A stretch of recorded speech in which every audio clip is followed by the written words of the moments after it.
Welcome back to my channel. तो आज की वीडियो में मैं शेयर करूंगी 9 मंथ में होने वाला कलर डॉपलर अल्ट्रासाउंड। और अगर आपकी भी 9 मंथ की प्रेगनेंसी रनिंग है और अभी तक आपका ये अल्ट्रासाउंड नहीं हुआ है तो आपको ये बताना चाहूँगी कि कई चीज़ें होती है जो हमको पता होनी चाहिए कि इस अल्ट्रासाउंड से हमको मतलब क्या क्या चीज़ें पता चलेंगी, क्योंकि हमें ये सारी चीज़ें डॉक्टर भी इतनी डीपली नहीं बताते हैं, ना ही टेक्नीशियन बता पाता है। तो कुछ चीज़ें हमें अपने आप से पता होनी चाहिए। तो मैं पूरी कोशिश करूँगी कि 9 मंथ में होने वाले कलर डॉपलर अल्ट्रासाउंड में क्या क्या पता चलता है, इसकी मैं सारी जानकारी आपको मैं दे सकूँ।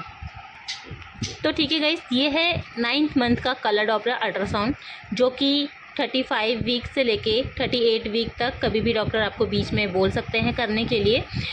और इसमें जो भी चीज़ें लिखी हुई हैं मैं कोशिश करूँगी वो अच्छे से आपके साथ शेयर करूँ। तो देखिए, ऊपर बेसिक डिटेल्स होती हैं जिसमें आपका नाम लिखा होता है, आपकी एज लिखी होती है। उसके बाद इस साइड में जो है बच्चे की सर की, पैर की और बोन्स वगैरह ये सब की जो है इमेजेस हैं। साइड में देखो, सबसे पहले बच्चे की प्रेजेंटेशन बताई जाती है कि जो बच्चे की प्रेजेंटेशन है वो कौन सी है, सिफेलिक है, ब्रीच है, ट्रांसवर्स है या ऑब्लिक है। तो मतलब कई प्रेजेंटेशन होती है बच्चे की। तो जब आपका अल्ट्रासाउंड होगा तो आपको पता होना चाहिए कि किस पोजीशन को अच्छा माना जाता है। देखिए, सिफेलिक जो प्रेजेंटेशन होती है ना, जिसमें बच्चे का सर नीचे होता है और पैर ऊपर होता है, वही एक बेस्ट प्रेजेंटेशन होती है और वही होनी चाहिए, क्योंकि उसी में ही नॉर्मल डिलीवरी पॉसिबल होती है। अगर ब्रीच लिखा है तो ब्रीच में जो है नॉर्मल डिलीवरी नहीं हो सकती है, क्योंकि जैसे सिफेलिक में सर नीचे और पैर ऊपर होता है तो इसके अपोजिट ब्रीच पोजीशन होती है, जिसमें बच्चे का सर ऊपर के साइड होता है एंड पैर नीचे होते हैं। और ब्रीच जो पोजीशन होती है इसमें नॉर्मल डिलीवरी नहीं कराई जा सकती है। अगर 9 मंथ के अल्ट्रासाउंड में अगर आपकी ब्रीच पोजीशन है तो आपकी डिलीवरी नहीं हो सकती है नॉर्मल, ठीक है।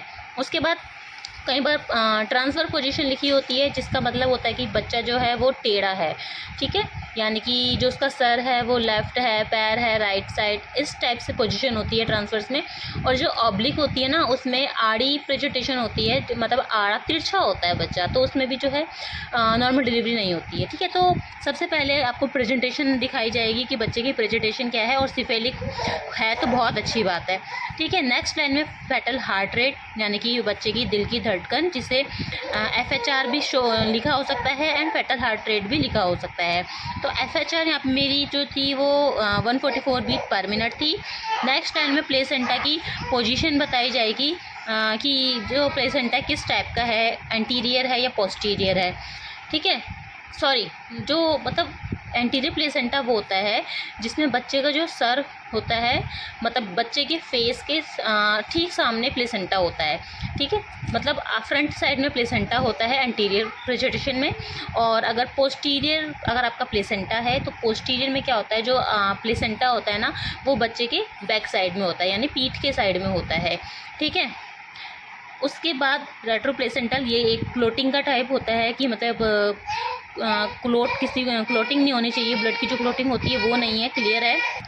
नेक्स्ट लाइन में प्लेसेंटा की ग्रेड, मतलब कि प्लेसेंटा जो ग्रेडिंग है वो क्या है, तो यहाँ पे 35 वीक में देखिए, नेक्स्ट लाइन में ना प्लेसेंटा की ग्रेडिंग यहाँ पे दिखाई गई है कि प्लेसेंटा शो ग्रेड सेकंड, यानी कि अगर आपका 9 मंथ का अल्ट्रासाउंड चाहे जिस वीक में भी हो रहा है, 36 या 37 या 38, कोई से भी वीक में अगर आपका ये 9 मंथ का अल्ट्रासाउंड हो रहा है तो उसमें जो प्लेसेंटा की मैच्योरिटी है ना वो सेकंड, थर्ड, फोर्थ, अगर फोर्थ तक आ रही है ना तो नॉर्मल है, मतलब सेकंड भी आ सकती है, थर्ड आ भी सकती है और फोर्थ भी आ सकती है, तो उसमें कोई टेंशन नहीं लेनी है। फोर्थ तक प्लेसेंटा की मैच्योरिटी जो है वो नॉर्मल मानी जाती है।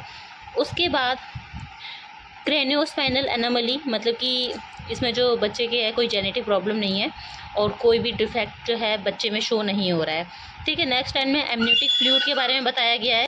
नेक्स्ट लाइन में एमनियोटिक फ्लूइड आपके अल्ट्रासाउंड में आपको बताया जाएगा, यानी कि AFI, जिसे AFI भी कह सकते हैं। कई बार आपके अल्ट्रासाउंड में ये सिर्फ AFI भी लिखा हो सकता है और कई बार फुल फॉर्म भी एमनियोटिक फ्लूइड इंडेक्स के तौर पे भी लिखा हो सकता है, ठीक है। तो एमनियोटिक फ्लूइड क्या होता है, जिसमें बच्चा जो रहता है ना, मतलब पानी की थैली जो होती है ना, जिसमें बच्चा रहता है पूरे 9 मंथ, तो वो है ये एमनियोटिक फ्लूइड। और जो ये 5 से 25, मतलब 5 to 25 cm तक ये हो सकता है। इससे ज़्यादा अगर होता है तो आपकी डॉक्टर आपको सजेस्ट करेगी, और कहीं 5 से नीचे भी नहीं होना चाहिए। तो यहाँ पे 8.7 cm है, ठीक है।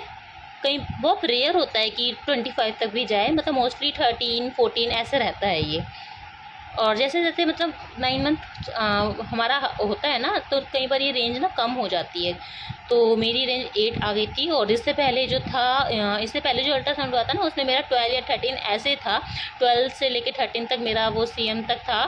तो 9 मंथ में इसमें 35 वीक के अल्ट्रासाउंड में जो है मेरा ये AFI कम हो गया था। तो रिड्यूस भी हो जाता है कई बार। तो मतलब जो बॉर्डर लाइन होती है ना, वो 5-6 हो सकती है, उससे नीचे नहीं आना चाहिए। बाकी लूप के बारे में बताया होता है। जो बच्चे की लूप होती है, वो कहीं गले में, बच्चे के गर्दन में फंस तो नहीं गई है, उसके बारे में आपको 9 मंथ में बताया जाएगा कि बच्चे ने अपने गले में कोई नाल तो नहीं फंसा दी है। कई बार बच्चे नाल फंसा देते हैं ना, जो नॉर्मल डिलीवरी में दिक्कत करता है। अगर देखो सिंगल कोड है तो वो निकाल भी देता है बच्चा कई बार। और कई बार ऐसा होता है कि सिंगल कोड जो है बच्चा नहीं निकाल पाता है, तो भी नॉर्मल डिलीवरी डॉक्टर कर लेते हैं। बट अगर डबल कोड है और 9 मंथ में और उसे निकाली नहीं है, तो जो है डॉक्टर ऑपरेशन करते हैं। बाकी सिंगल कोड कई बार बच्चे खेलते खेलते निकाल देते हैं, और कई बार ऐसा होता है नहीं निकालते, लेकिन सिंगल कोड में नॉर्मल डिलीवरी पॉसिबल होती है। उसके बाद ये पैरामीटर्स है, जिसमें BPD है, बाईपैरेटल डायमीटर। BPD मतलब जो बच्चे के सर की गोलाई का मेज़रमेंट होता है ना, वो है। फेमर लेंथ है, जो बच्चे की जांघ की हड्डी है उसका मेज़रमेंट है। एब्डोमिनल सर्कम्फ्रेंस है, जो बच्चे का पेट की गोलाई है उसकी मेज़रमेंट है। मैच्योरिटी बताई है, मतलब कि जो आपकी प्रेगनेंसी है वो अभी किस एज की है। तो जब मैंने अल्ट्रासाउंड कराया था तो उस समय मेरी प्रेगनेंसी जो है 35 वीक 4 डेज़ की थी। मेरा 9 मंथ समय रनिंग था। रॉन्ग डेट इसलिए बताया गया है क्योंकि 2 वीक पीछे ग्रोथ चल रही थी, इसलिए। उस समय जो 35 वीक में जो बच्चे का वज़न है वो 2.7 kg है, और जो कि नॉर्मल है, इतना होना भी चाहिए। LMP जो है मेरी 20 अप्रैल थी, ठीक है। और उसके अकॉर्डिंग जो EDT थी वो 13 फरवरी की बताई गई थी। और सर्विकल लेंथ उस समय 36.3 mm थी। तो कलर डॉपलर अल्ट्रासाउंड जो होता है 9 मंथ में, उसमें आपको 3-4 चीज़ें ऐसी होती हैं ना जो मेन वो पता चलती है। जैसे बच्चे की प्रेजेंटेशन क्या है, बच्चे अपनी कौन सी प्रेजेंटेशन में, सिफेलिक है, ब्रीच है, ट्रांसवर्स है, ऑब्लिक है। नेक्स्ट बच्चे की हार्ट रेट आपको बताई जाती है कि 9th मंथ में बच्चा की जो हार्ट रेट चल रहा है वो कहीं डाउन तो नहीं हो रहा है, क्योंकि देखा जाता है अगर डाउन हो चलती जा रही है हार्ट रेट, तो उसमें भी डॉक्टर जो है इमरजेंसी में कोई मतलब एक्शन लेते हैं। और नॉर्मल है तो फिर तो कोई बात नहीं है, ठीक है। जो और ये भी देखते हैं 9 मंथ के अल्ट्रासाउंड में, जो बच्चे जिस पानी में रहता है AFI जो है वो नॉर्मल है या नहीं है।